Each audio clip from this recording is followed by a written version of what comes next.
intro for today's video, I am going to be showing you some vegan school lunchbox ideas. Now, I don't personally go to school myself, but I tried to put myself in that position. If I had to go to school now, what would I take with me? Or even, uni, or if you have a 9-to-5 job where you have to take your food, this is what I would take. Now, they may not be the typical lunchbox ideas. I have an itchy nose. They're kind of just what, I would eat. So I hope that's helpful to you guys. Like I've said in the video multiple times, I would probably make these foods in bulk and then just, take them out for lunch. On the weekend, I would make them in bulk on the night before, or have that for dinner and then take it as leftovers. So yeah, whatever you want to do, and I hope that these are helpful, so enjoy. Also, I'm really horrible at voiceovers, so just roll with it, okay?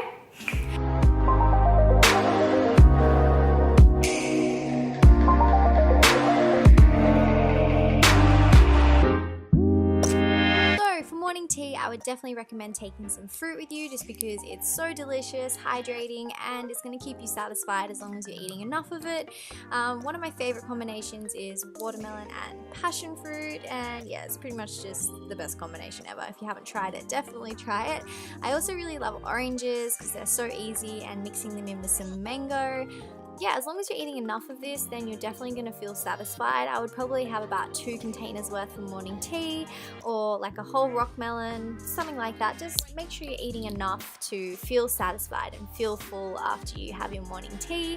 And yeah, try not to drop it all over the floor when you're cutting it up. Nectarines are also really good because you can just take them as is. You don't need to do any prep work to them. Also, grapes are really good for that as well. Yeah, so fruit's just pretty much amazing, and it's definitely going to keep you going through school or work or uni. If you don't feel like having fruit, then I also love making these oat and date balls. They're really simple, only 3 ingredients, oats, dates, and coconut, and yeah, they just keep you full, and they're really easy to snack on. So to make them, you just pretty much mix up a cup of oats with about 8 to 10 dates, and add in some cinnamon, and then you can just play around and put whatever you like in here, like some tahini or maple syrup or peanut butter, and then blend that up until it's a nice kind of gooey consistency where it's easy enough to roll into a ball. So you just roll them up into balls, really simple, and then douse them in coconut or whatever else you would like, really. And there you have an easy snack that you can just keep in the fridge, make them in bulk, and then yeah, just grab them as you need them.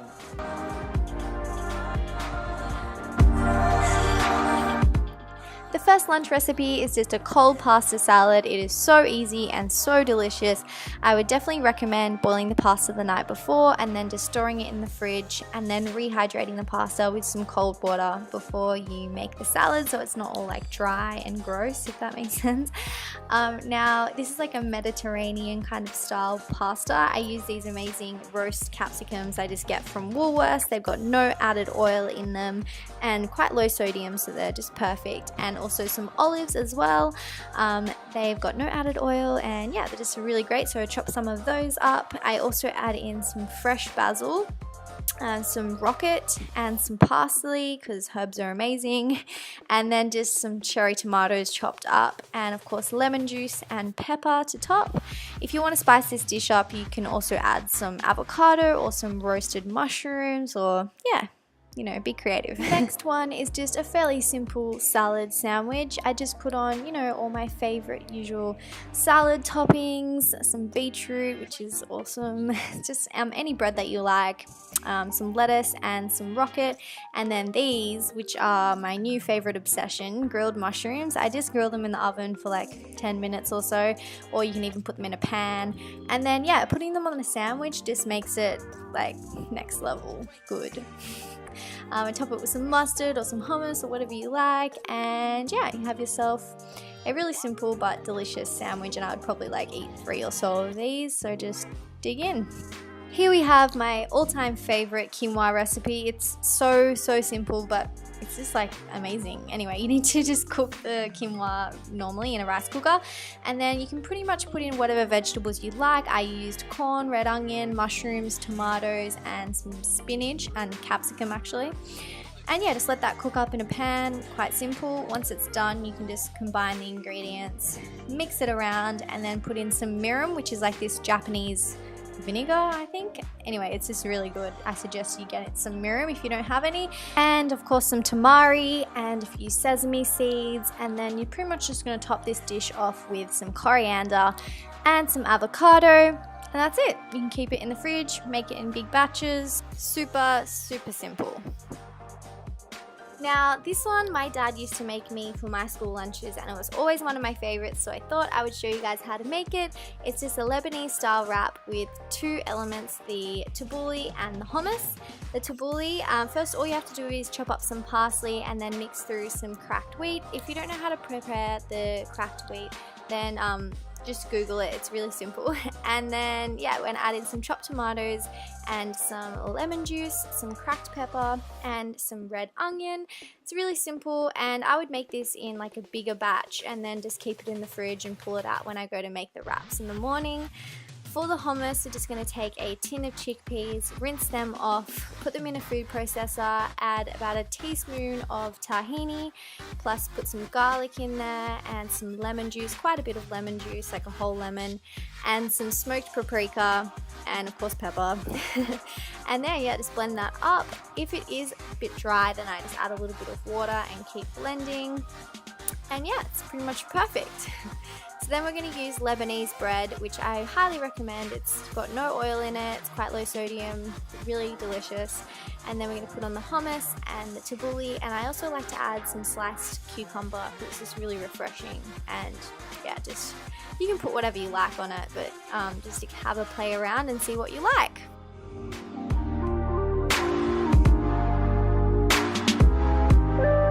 Last but not least is a classic sweet potato and bean chili. I couldn't help but put this in because it's really just probably one of my favorite things to eat. Sweet potatoes are so easy. You can just bake them the night before in the oven at about, I usually do it at about 150 to 180 for an hour or so. And yeah, once they're all squishy and delicious, you can choose how you want to eat them. Sometimes I take the skin off, sometimes I leave it on, just depending on what I feel like. To go with these sweet potatoes, I'm just going to make up a bean chili. So I'm using some zucchini, capsicum and onion, plus some frozen corn, a tin of tomatoes and a tin of red kidney beans with no added salt, which is always great. I use this Mexican seasoning from Gourmet Organic Herbs, and I just buy it from a health food shop. It's amazing. Definitely recommend that seasoning. And then yeah, just gonna cook that up in a pot, add in my tomatoes and my beans, let that cook away, and that's pretty much it. It's so simple. I like to make this in a big batch as well and just keep it in the fridge so I can have it with rice or, you know, quinoa or whatever I like. So yeah, I'm just gonna throw these in a container for how I would take it to school or work, and add in some lettuce and my chili and top it with some sriracha and some rocket and avocado, of course, and then you pretty much have perfection in a container. Now, sweet potatoes are like the perfect food, but you could always mix this up and put some rice in instead, or some quinoa or whatever you like, and yeah, voila. So that's all of my favorite recipes, and don't forget guys, just don't restrict your calories, eat as much as you want. These are all healthy and amazing foods. Don't be scared of carbs, and yeah, just pack as much as you want when you go to school so that you're full throughout the whole day.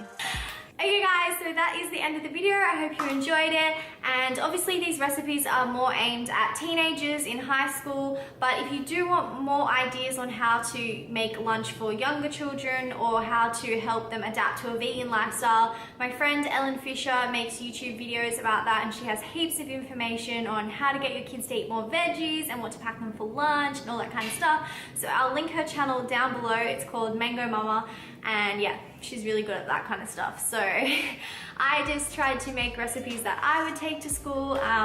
Yes, that's what I would probably take. So I hope you guys enjoyed the video, and I'll see you next time. Oh, also leave down below in the comments what you take to school so that we can help give other people ideas of what they might want to bring to lunch as a vegan. I'll see you guys next time. Bye!